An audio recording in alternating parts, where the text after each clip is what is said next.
Pendant longtemps, le protoxyde d'azote a été considéré comme un phénomène marginal, une pratique souvent considérée comme festive et récréative, parce qu'on parle effectivement de gaz hilarant. Mais aujourd'hui, les chiffres sont très préoccupants. 60% des consommateurs ont entre 18 et 24 ans. 14% des 18-24 ans en Ile-de-France l'ont déjà testé, expérimenté. Et plus préoccupant encore, 10% des signalements d'intoxication concernent des mineurs. C'est donc un vrai enjeu de santé publique qui frappe les jeunes de plein fouet, et Paris n'est malheureusement pas épargné.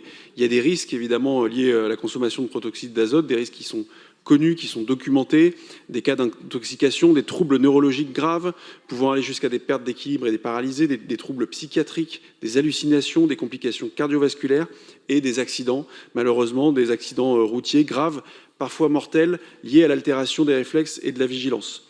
Ce qui est d'autant plus préoccupant, c'est que cette drogue, ce qu'on peut considérer, ce qu'on peut appeler comme une drogue, est extrêmement accessible, puisque si la vente du protoxyde d'azote est interdite aux mineurs, chacun sait combien il est aisé de s'en procurer, aussi bien sur Internet que dans des commerces qui ont pignon sur rue. Et le protoxyde d'azote a des conséquences qui dépassent largement le seul cadre sanitaire. Nous sommes d'ailleurs, en tant qu'élus, de plus en plus interpellés par des habitants qui voient ce phénomène s'installer sous leurs fenêtres, avec des regroupements de consommateurs qui génèrent des nuisances, des bonbonnes que l'on voit qui jonchent nos rues, qui sont abandonnées sur les trottoirs, et parfois un sentiment d'abandon face à ce phénomène dont personne ne semble véritablement prendre la mesure. Face à cela, nous devons agir. Nous savons évidemment, j'anticipe les critiques, que Paris seul ne peut pas tout faire, mais on a une responsabilité, on peut agir, et c'est le sens de ce vœu.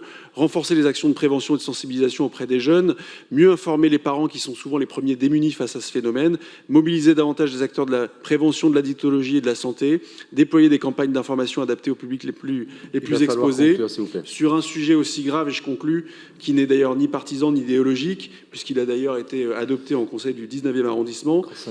Nous espérons pouvoir compter sur votre soutien. Merci beaucoup.